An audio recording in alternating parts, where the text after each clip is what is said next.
हरियाणा की हर अपडेट के लिए बेल आइकन दबाएं और सब्सक्राइब करें STV हरियाणा न्यूज। चलो हमरा गावे लागल लगन तो से खाला खाला ये गोरी ककरोटियां।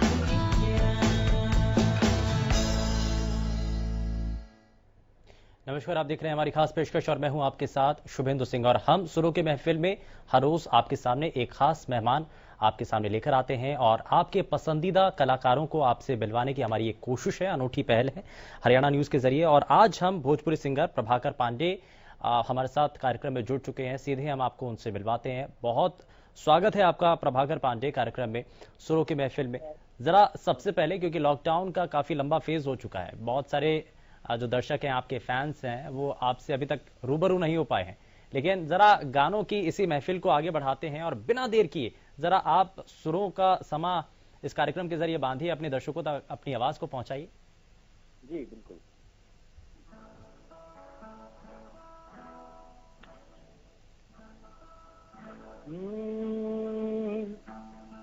अरे बेच के भुअरी पहाड़ी तो हर नथिया गढ़वाई, कसनो हुई है दाम बाकिर हम इसको न घबराई।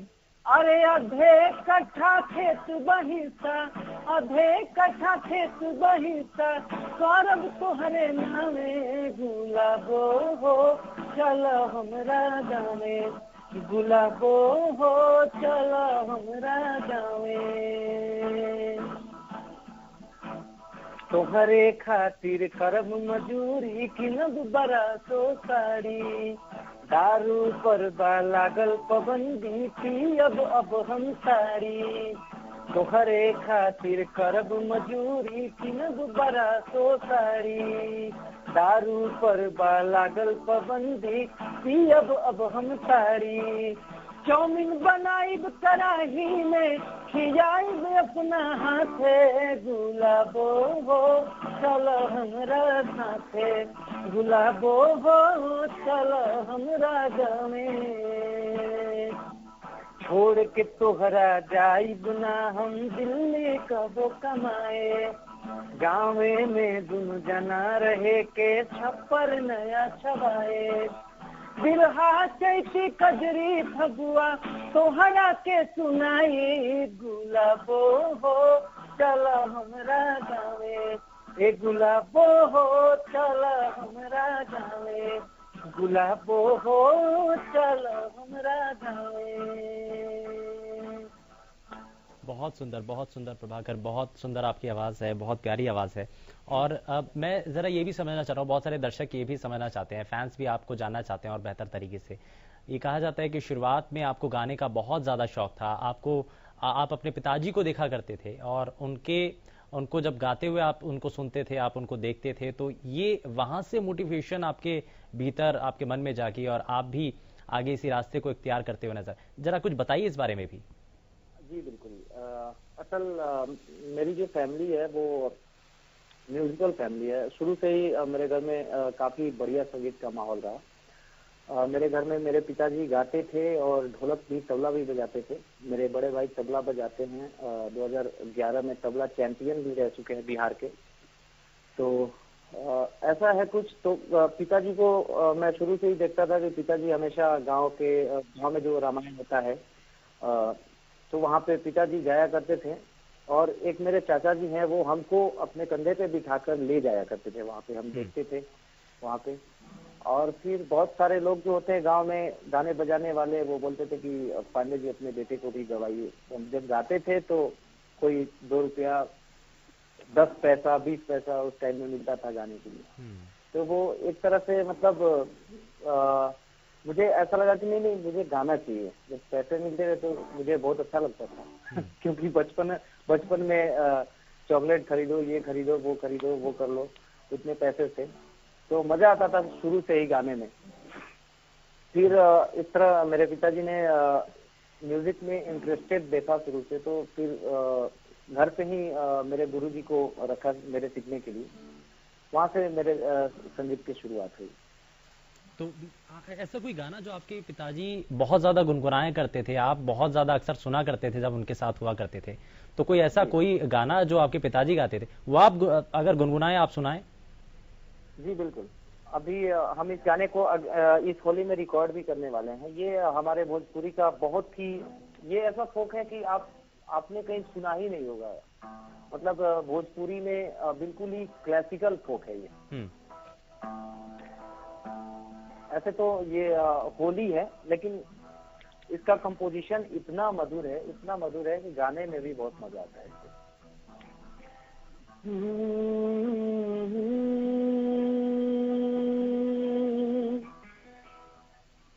ए जी बेरी बेरी बराजी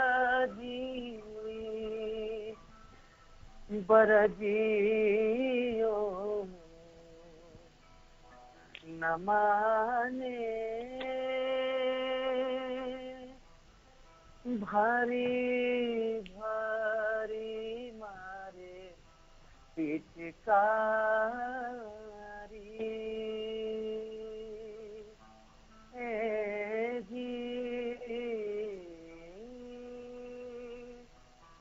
भारी भारी मारे पिचकारी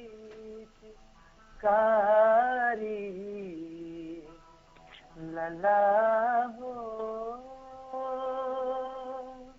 भारी भारी मारे पिचकारी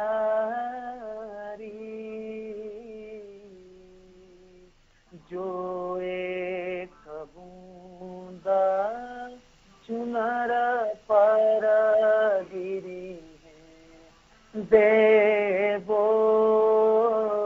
लाला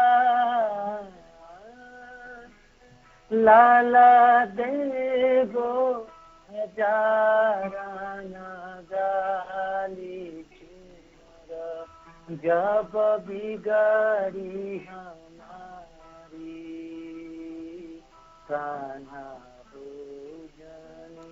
मारा पिचकारी लाला देवो लाला देवो हजारा नगाली जब बिगड़ी हमारी कान्हा हो जाने मारा पिचकारी। तो ऐसे ही और भी भोजपुरी में तो फोक का खान है। बहुत सुंदर गाना प्रभाकर वैसे। और ये मैं एक चीज और समझना चाह रहा हूँ, क्योंकि परिवार में आपके सभी लोग इसी तरीके से गाते हैं, लेकिन इंस्ट्रूमेंट का शौक, क्योंकि आपका गिटार का लगाव बहुत ज्यादा रहा, तो गिटार की तरफ कैसे, क्योंकि बाकी इंस्ट्रूमेंट भी हैं, तो उनकी बजाय गिटार की तरफ रुझान कैसे? एक्चुअली मैं हारमोनियम ही प्ले करता हूँ शुरू से। जब मैं गाने के लिए सीख रहा था तो हारमोनियम प्ले करके ही पहले गाते थे। गिटार इधर 3-4 साल से हम बजाने लगे। असल भोजपुरी में अभी जिस तरह का माहौल बना हुआ है और जिस तरह के गाने लोग गा रहे हैं, और शुरू से अगर आप देखें तो भोजपुरी में सबसे ज्यादा इस्तेमाल होने वाला जो म्यूजिक है वो हारमोनियम, बैंजो, ढोलक, तबला, झाल, क्लैरनेट, इस तरह का ही म्यूजिक इस्तेमाल किया गया है। भोजपुरी कभी गिटार और ड्रम पे नहीं आया। भोजपुरी को कभी हमारे गायकों ने या हमारे पूर्वजों ने किसी ने ये कोशिश नहीं किया कि भोजपुरी को कंटेम्प्रेरी किया जाए, भोजपुरी को नया किया जाए, भोजपुरी को नए तरह के म्यूजिक में डाला जाए।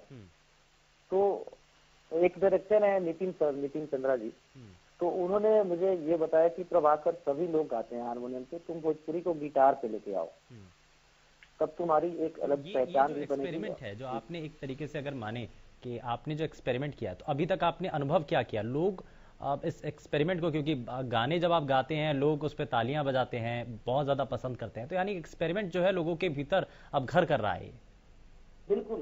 शुरू में तो अब जैसे ये होता था कि अगर किसी ने भोजपुरी गाने पे गिटार या ड्रम देगा तो वो ऐसे ही हटा दिया करते थे कि अरे यार ये क्या है। भोजपुरी का जैसे हमारे गायकों ने ये ऐसा माहौल बना दिया है कि भोजपुरी का पर्याय, मतलब अश्लीलता का पर्याय भोजपुरी बन चुका है। मैं अपने भोजपुरी का शिकायत नहीं कर रहा हूँ, लेकिन जो मुझे लगता है वो बात हाँ, जो कमी है वो रखनी कम से चाहिए। कम सामने रहे। हाँ बिल्कुल।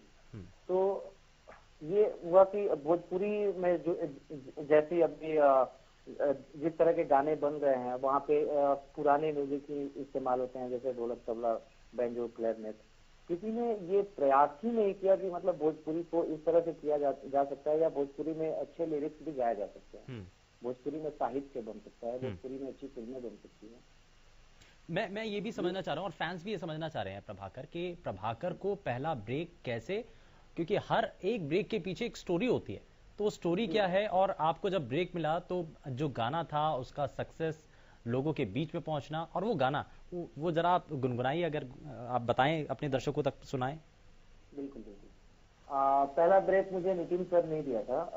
उनकी एक फिल्म थी देसवा, तो उस फिल्म में मेरा एक गाना आया था जो देसवा गोरी करके था। हम्म, पहले मैं थिएटर करता था, तो वहाँ पटना में श्री संजय उपाध्याय जी के साथ मैं पृथ्वी थिएटर में भी जाके थिएटर कर चुका हूँ। तो वहाँ पे थिएटर में देसवा के लिए ऑडिशन हो रहा था। हम्म, वहाँ पे मैंने ऑडिशन दिया देसवा के गाने के लिए, और वहाँ मेरा सिलेक्शन हुआ। हम्म, तब मैं बम्बई जाके, ये बहुत छोटा हुआ, बहुत छोटे थे हम उस टाइम पे। हम्म, वो गाना मैं थोड़ा सा आपको सुना देता हूँ। बिल्कुल।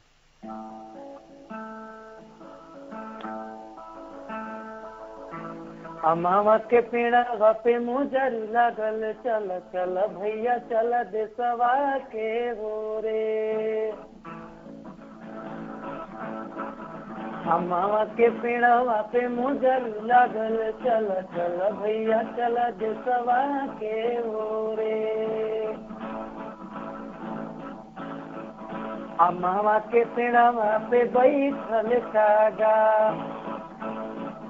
हरिया में ठोड़ मारे उड़े रे भागा। दूध रोटी लाई जाग के खियाई, गाँव गाँव सुनी सुनी भोजी हर साई। आंगना लिपाइल दुआरा झराइल, दौनी करा के वो अनाज घरे आई। हरिया में ठोड़ मारे उड़े रे भागा, अमावा के पेड़वा पे उचारे लटागा। अमावा के पेड़वा पे, अरे अमावा के पेड़वा पे, अमावा के पेड़वा पे बैठल कागा, हरिया में ठोड़ मारे उड़े रे भागा। तो ये गाना था। बहुत सुंदर। बहुत दिन हो गया इसके पहले, मुझे लगता है 2010 में ही मैंने इसको रिकॉर्ड किया। प्रभाकर, मैं बिना देरी किए, क्योंकि बार बार कुछ लोगों की तरफ से और दर्शकों की तरफ से भी बार बार कहा जा रहा है कि प्रभाकर का को फेवरेट गाना कौन सा है अभी तक, वो अगर प्रभाकर सुनाए। जी बिल्कुल। हाँ, एक बेजोड़ पे मैंने एक गाना गाया था, जिसका लिरिक्स मैंने ही लिखा था और कंपोजिशन भी, उसका धुन मैंने ही बनाया था।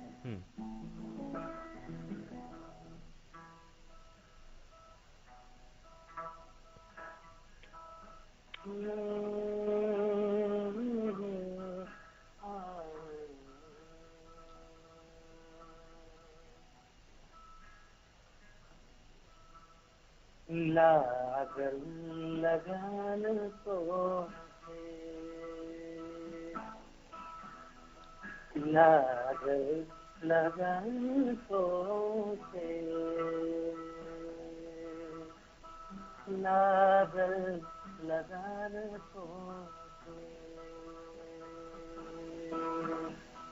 लागल लगान तो बस में न रहल जियरा, बस में न रहल जियरा।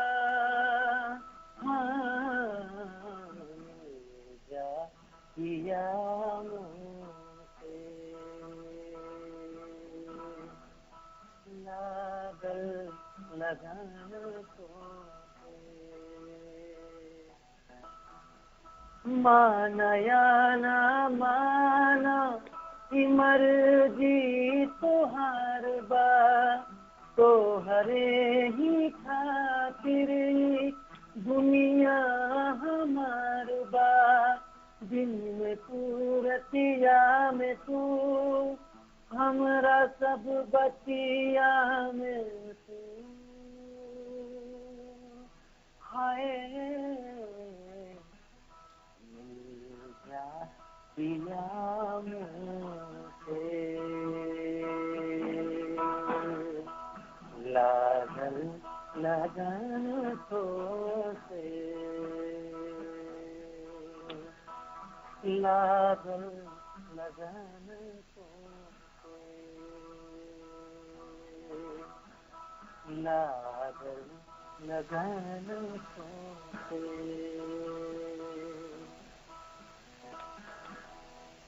बहुत सुंदर प्रभाकर, बहुत सुंदर ये गाना, इसकी लाइनें।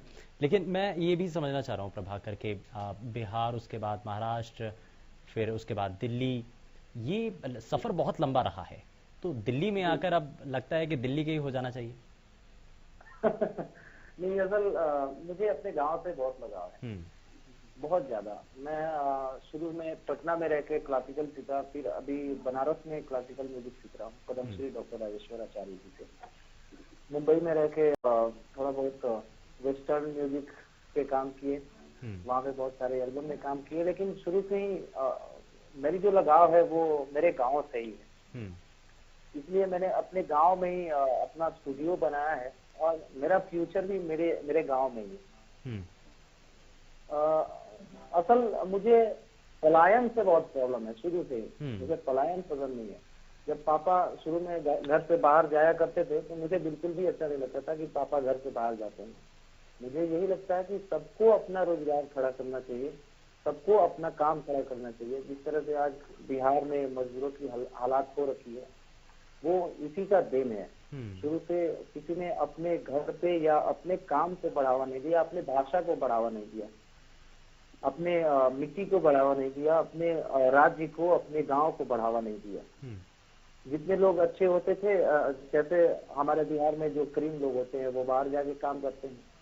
जो लोग ज्यादा पढ़ लिख जाते हैं वो भोजपुरी नहीं बोलते, वो भोजपुरी को ही समझने लगते हैं। जो ज्यादा पढ़ लिख जाते हैं वो खेती को ही समझने लगते हैं। जो लोग क्लासिकल म्यूजिक सीख गए, वेस्टर्न सीख गए, वो भोजपुरी गाना छोड़ देते हैं। ये भी एक तरह का पलायन ही है। बिल्कुल।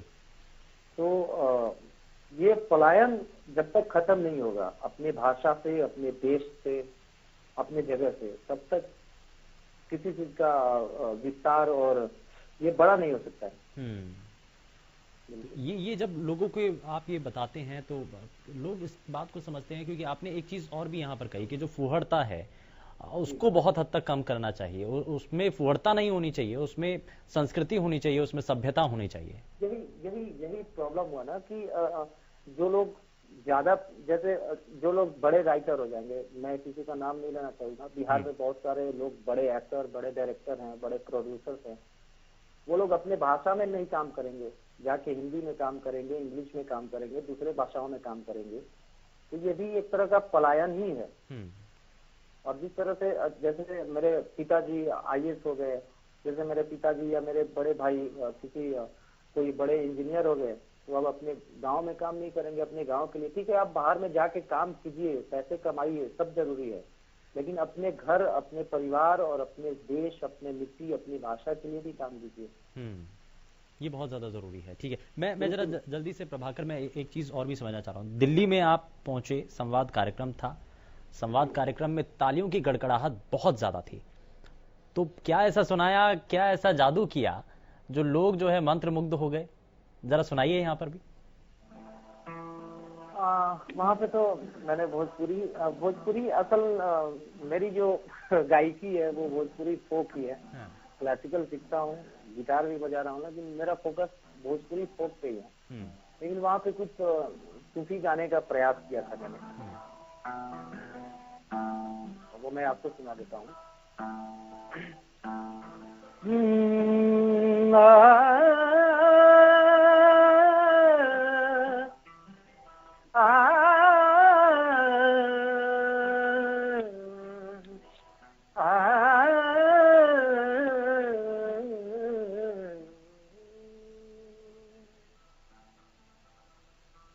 तुम्हें दिल लगी भूल जानी पड़ेगी,